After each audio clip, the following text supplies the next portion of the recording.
ആ വീട്ടിൽ നിന്നായിരിക്കും. അച്ഛനും അമ്മയും വരണമെന്തോ. എന്റെ പറക്കോട്ട് ഭഗവതി, കല്ല് വെച്ച വള എവിടെയും ചോദിച്ചാൽ ഞാൻ എന്തൊരു സമാധാനം പറയും. ആ താരം താരം തേരിൽ വന്നിറങ്ങുന്നു തീരം. എന്താ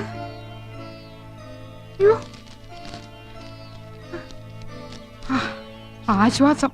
കത്ത് എനിക്കല്ല, ഇന്ദുവിനാ. ഇന്ദു, ഇന്ദു എവിടെ ആനന്ദം? അവൾക്കൊരു കത്തുണ്ട്. മോളിക്ക് തെറ്റി എന്റെ കൊണ്ട് തന്നു. ഓ എന്നാ ഏടത്തിക്കുള്ള കത്ത് എന്റെയിലാ കിട്ടിയിരിക്കണേ. പൊട്ടിച്ചെന്നേ ഉള്ളു, വായിച്ചില്ല കേട്ടോ.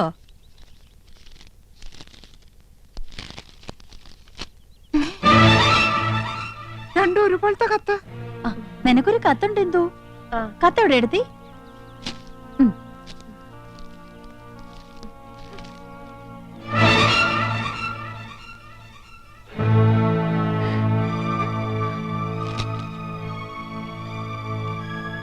രണ്ടാൾക്കും കത്തുണ്ടല്ലോ.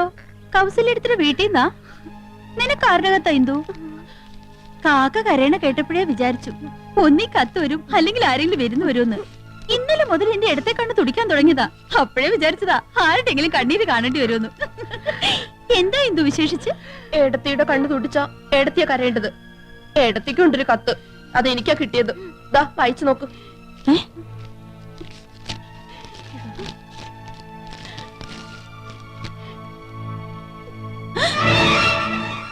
എന്താ ആനന്ദം എഴുതിയിരിക്കുന്നത്? ചേച്ചിയുടെ കത്തിൽ എഴുതിയിരിക്കുന്ന അതേ വാചകം തന്നെ. സഹോദരി, നിങ്ങൾ 3 പേരുടെ ഭർത്താക്കന്മാരിൽ ഒരാളും യമുനയും തമ്മിൽ അവിഹിത ബന്ധമുണ്ട്. ഇന്നോ ഇന്നലെ തുടങ്ങിയ ബന്ധമല്ല. ആദ്യമായി അവർ കണ്ണും കരളും കൈമാറിയത് യമുന നിങ്ങളുടെ വീട്ടിൽ അതിഥിയായി വന്ന ദിവസമാണ്. അയാൾ ഇപ്പോൾ യമുനയുടെ മാസ്മര വലയത്തിൽ തീർത്തും അകപ്പെട്ടു കഴിഞ്ഞിരിക്കുന്നു. പ്രായം മറഞ്ഞ ഒരു പ്രണയ കാവ്യം തന്നെ അവർ രചിക്കുകയാണ്.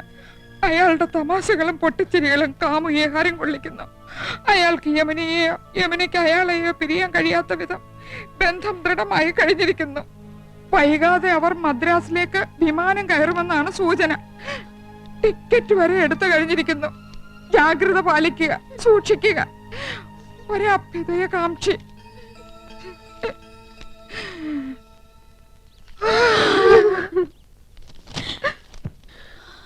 മൂന്നാൾക്കും ഒരേ കത്ത്. എന്തായാലും എന്റെ നന്ദേട്ടനാവില്ല. 5 പിള്ളേരെ എന്നെ ഉപേക്ഷിച്ച് നന്ദേട്ടൻ എങ്ങും പോവില്ല. കൃഷ്ണേട്ടനല്ല, അല്പം സിനിമാ ഭ്രാന്തുണ്ടെങ്കിലും ഇങ്ങനത്തെ വീക്ക്നെസ് ഒന്നുമില്ല. ഗോപേട്ടൻ പോവാൻ ഇമ്മിടി പുളിക്കും. യമുനേക്കാൾ ചന്തം എനിക്കുണ്ടെന്ന് ഇന്നലെ രാത്രിയും പറഞ്ഞതാ. ഡാർജിലിംഗ് ഡാർജിലിംഗ് എന്ന് അത്രയും വിളിക്കില്ല. ഇനി നന്ദേട്ടനായിരിക്കുവോ? കൃഷ്ണേട്ടനാവോ? ഗോപേട്ടനാണോ? ആരായിരിക്കും ആ ഒരാൾ? 100 साल पहले मुझे तुमसे प्यार था, मुझे तुमसे प्यार था. ഹാപ്പി മൂഡിലാണല്ലോ. അതാണടി അച്ഛന്റെ ആരോഗ്യത്തിന്റെ രഹസ്യം. മനസ്സ് ഹാപ്പി ആയി ഇരുന്നാലേ ദേ ഇതുപോലെ എന്നും മാർക്കണ്ടേനെ പോലെ കഴിയാം. എന്നാ വേഗം ചെല്ലേ, അമ്മ കാത്തിരിക്കുന്നു. കാത്തിരുന്ന് മുഷിയാനുള്ള സമയമൊന്നും ആയില്ലല്ലോ. 1/2 മണിക്കൂറല്ലേ ആയുള്ളൂ. ഈ കൗസുവിന്റെ കാര്യം.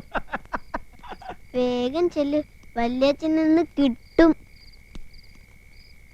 എന്താടി കാന്താരി വെല്ലുമി ഉണ്ടാക്കി വെച്ചിരിക്കണേ? ഞങ്ങളോട് പറയില്ലാന്ന്. എന്തായാലും വല്യച്ഛന് വല്യമ്മ ഒരു സമ്മാനം വെച്ചിട്ടുണ്ടെന്ന് മനസ്സിലായി. ഓ, ഇന്ന് വരെ ഒരു ഭാര്യയും ഭർത്താവിന് സമ്മാനം കൊടുത്ത ചരിത്രം ഉണ്ടായിട്ടില്ല. സമ്മാനം തരാൻ ഇന്ന് ഞങ്ങളുടെ വെഡിങ് ആനിവേഴ്സറി.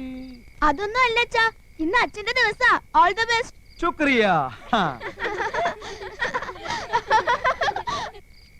കൗസു, മേരെ സ്വപ്നവും കി റാണി, നീ എനിക്ക് കരുതി വെച്ചിരിക്കുന്ന സമ്മാനം എവിടെ? ഞാൻ നിങ്ങൾക്ക് 5 സമ്മാനം തന്നു. 5 പിള്ളേര്. ഇനി എന്ത് സമ്മാനം തരേണ്ടത്? ക്യാ ഹുവാ കൗസു? നിങ്ങൾ പഴയതെല്ലാം മറന്നു. മറന്നില്ലേ? പഴയതൊക്കെ ഓർത്ത് എന്തിനാ വെറുതെ മനസ്സ് വിഷമിപ്പിക്കണേ കൗസു? പുതിയ പുതിയ കാര്യങ്ങളെ പറ്റി ഓർത്ത് ഹരം കൊള്ളുകയല്ലേ വേണ്ടത്? ഹരം കൊള്ളുക, അങ്ങനൊരു പ്രയോഗം കത്തിലുണ്ടല്ലോ. നിനക്ക് എന്താ പറ്റിയത് കൗസു? വേണ്ട, നിങ്ങൾ പഴയതൊക്കെ മറന്നു. എന്ത് മറന്നു? Tuition, Hindi tuition. ഓ, ക്ഷമിക്കണം കൗസു. നിർബന്ധം സഹിക്ക വയ്യാതെ 1-2 ദിവസം. 1-2 ദിവസമോ? എനിക്ക് ഹിന്ദി ട്യൂഷൻ എടുത്തത് നിങ്ങക്ക് ഓർമ്മയില്ലല്ലേ? മുझे प्यार करो എന്ന് പറഞ്ഞ് എന്റെ പിന്നാലെ നടന്നതൊക്കെ മറന്നുല്ലേ? ഓർമ്മയുണ്ട്, നല്ല ഓർമ്മയുണ്ട്. അതെ, നിന്റെ ഒപ്പം ട്യൂഷൻ പഠിക്കാൻ വരുമായിരുന്ന തൊട്ടടുത്ത വീട്ടിലൊരു കുട്ടി ഉണ്ടായിരുന്നല്ലോ, ചുരുണ്ട മുടിയായിട്ട്. എന്താ അവളുടെ പേര്? അംബുജം. ആ അംബുജം കിതർ ഹേ കൗസു? ഓ, എന്തൊരു ഓർമ്മ ശക്തിയാ! അപ്പൊ അമ്പുജത്തിനെ മയക്കായിരുന്നല്ലേ? അവസാനം ഈ പൊട്ടിയാ കിട്ടിയത്. കൗസു, ഞാൻ 5 കുട്ടികളുടെ അമ്മയാണെന്ന് അറിയോ? പക്ഷെ 2 കുട്ടികളുടെ അമ്മയാണെന്ന് തോന്നുന്നു. അല്ല, 5 കുട്ടികളുടെ അമ്മയാണ് ഞാൻ. എനിക്ക് 45 വയസ്സുണ്ട്. കല്യാണി, സുശീലേ, മല്ലിക, ശശികുട്ടനും പിന്നെ എന്റെ ശങ്കരനും ഒക്കെ ഈ വയറ്റിൽ പറഞ്ഞത്. പക്ഷെ പറയില്ല, ഇനി ഒരു കുട്ടി കൂടി ആവാന്നേ. അപ്പൊ നിങ്ങൾക്ക് ഇനി ഒരു കുട്ടി കൂടെ വേണമെന്നുണ്ടല്ലേ? സത്യം പറയാലോ, ഉണ്ട്. മനസ്സിലായി. നിങ്ങൾക്ക് ഒരു കുട്ടിയും കൂടെ വേണമെന്നുള്ള ആഗ്രഹത്തിന്റെ കാരണം മനസ്സിലായി. ഞാനിനി പ്രസവിക്കില്ല എന്ന് അറിഞ്ഞിട്ട്. അയ്യോ, ഞാനത് മറന്നു. മറക്കും, എല്ലാം മറക്കും. നിങ്ങൾക്കൊരു അച്ഛനാവണമല്ലേ? ആ ഒരാൾ നിങ്ങളാണ്. കൗസു, ആ ടിക്കറ്റോട്. ടിക്കറ്റോ? അതെ, ടിക്കറ്റ് എവിടെയെന്ന്? നീ എന്താ ബസ്സിലെ ചക്കറോ? മര്യാദക്ക് ടിക്കറ്റ് എടുക്ക്. ചേടാ, വല്ല വനിതാ കണ്ടക്ടർമാരുടെ പ്രേതങ്ങളെ ബാധിച്ചു? ആ, ബാധിച്ചു. അപ്പൊ ഞാനിന്ന് ബസ്സിൽ യാത്ര ചെയ്തെന്ന് അറിഞ്ഞല്ലേ? ബസ് ടിക്കറ്റ് അല്ല, മറ്റേ ടിക്കറ്റ്. മറ്റേ ടിക്കറ്റോ? ആ, മറ്റേ ടിക്കറ്റ്.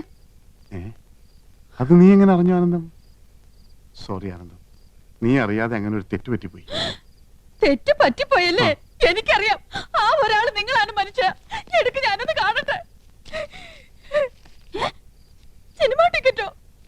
ഓഹോ, 2 പേര് പരസ്യമായിട്ട് സിനിമയ്ക്ക് പോയല്ലേ? പോയി. എന്താണത് CBI-ക്കാർ ക്വസ്റ്റ്യൻ ചെയ്യുന്ന പോലെ?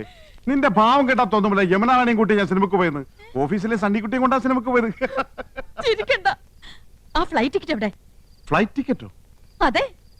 അതെനിക്കറിയില്ല, അത് എടുത്തവരുടെ ഉണ്ടാവും. ഓ, നിങ്ങളല്ലല്ലോ ടിക്കറ്റ് എടുത്തത്. പൊയ്ക്കോ. പക്ഷെ ഒരു വാക്ക്. ആനന്ദം, ഞാൻ പോവാ. എന്തൊരു വാക്ക്! നിനക്കെന്താണ് ഭ്രാന്ത് പിടിച്ചോ? അതെ, എനിക്ക് ഭ്രാന്ത. ഞാൻ ഭ്രാന്തിയാ. നിങ്ങളല്ലേ? അതെ, ഞാനാ. നിങ്ങളാണോ? സംശയമില്ല, ഞാൻ തന്നെയാ. പിന്നെ ഞാനല്ലാതെ മറ്റൊരാളാവോ? എന്ത് പറ്റിയടി നിനക്ക്? പറ്റിയത് എനിക്കല്ല. ആദ്യമായി അവർ കണ്ണും കരലും കൈമാറിയത് യമുന റാണി നിങ്ങളുടെ വീട്ടിൽ അതിഥിയായി വന്ന ദിവസമാണ്.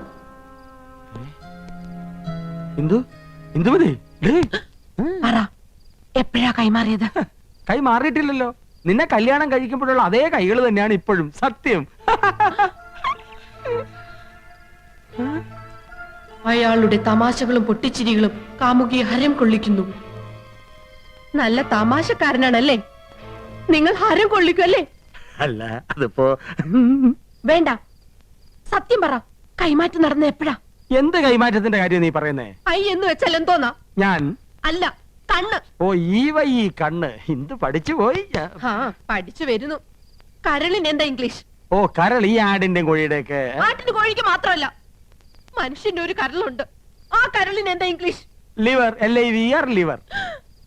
അപ്പൊ നിങ്ങൾ അയ്യും ലിവറും കൈമാറിയല്ലേ? നന്ദേട്ടനല്ല. ഏയ്, കൃഷ്ണേട്ടനും അല്ല. കോപേട്ടനൊട്ടല്ല. ഒരു എത്തും പിടിയും കിട്ടുന്നില്ലല്ലോ ആനന്ദം. ഞാൻ പഠിച്ച പണിയൊക്കെ നോക്കി, തറപ്പിച്ചൊന്നും പറയാൻ കഴിയുന്നില്ല. അതെ, എങ്ങനെയൊക്കെ ചോദിച്ചിട്ടും കൃഷ്ണേട്ടനെ ഒന്നും മനസ്സിലാക്കാൻ കഴിയുന്നില്ല. നമുക്ക് അവിടെ നീക്കങ്ങളൊന്ന് ശ്രദ്ധിച്ചാലോ? ശരിയാ, എന്നെ എന്തെങ്കിലും ഒരു കുളുസ് കിട്ടും.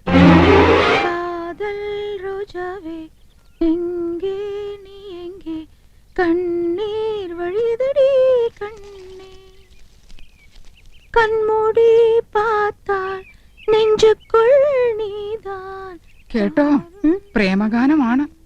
അവള് ചില്ലറക്കാരി അല്ല, പ്രേമിക്കുന്നു എന്നുള്ളത് ഉറപ്പാ. ആളെ കിട്ടി. ചേച്ചി നോക്കിയേ, ആ ഒരാൾ.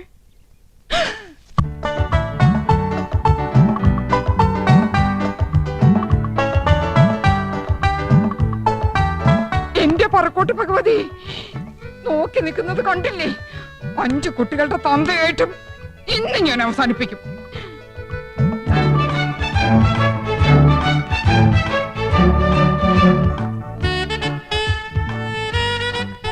എടിയേ, നോക്കിയേ, നന്ദേട്ടൻ മാത്രമല്ല, അതുകൊണ്ടോ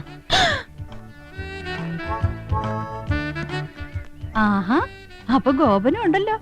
താളം പിടിച്ച് രസിക്കാം. ആ കൈ ഇന്ന് ഞാൻ തല്ലി ഒടിക്കും.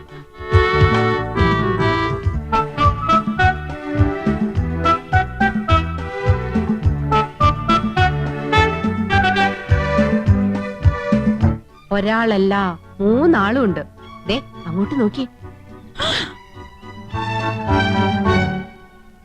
കൃഷ്ണേട്ടൻ ഉണ്ടാവില്ലെന്ന് സമാധാനിച്ചിരുന്നതാ, കണ്ടില്ലേ? 3 ആളും ഉണ്ടല്ലോ. ഇതിൽ ആരായിരിക്കും ഒറിജിനൽ? 3 പേരും എലിഫന്റ് ദിവസ. മനസ്സിലായില്ലേ? ആന കള്ളന്മാരാ. ഏതായാലും കത്തിൽ എഴുതിയിരിക്കുന്നത് ഒരാളെന്നല്ലേ? അതാരാണെന്ന് എങ്ങനെ കണ്ടുപിടിക്കുക? കണ്ടുപിടിക്കാം. പക്ഷെ ഒരു കാര്യം, ഈ ഒരു കാര്യത്തിലെങ്കിലും നമ്മൾ പരസ്പരം പാര വെക്കരുത്. സമ്മതിച്ചോ? സമ്മതിച്ചു. സിനിമാ പ്രേമികളുടെ പ്രത്യേക ശ്രദ്ധയ്ക്ക് നാളെ മുതൽ 3 ദിവസത്തേക്ക് എല്ലാവർക്കും വിശ്രമം. സുപ്രസിദ്ധ സിനിമാ താരം യമുന റാണി 3 ദിവസത്തേക്ക് മലമ്പുഴ ഗാർഡൻസിലേക്ക് പോവുകയാണ്. മലയാള സിനിമയിലെ ഹരമായ മുകേഷ് മുത്തുള്ള ഗാന ചിത്രീകരണം. അവന്റെ ഒരു യമുന റാണി. എന്തിനു 3 ദിവസം? 10 ദിവസത്തേക്ക് കെട്ടിയെടുത്തുണ്ടായിരുന്നു. മോശം.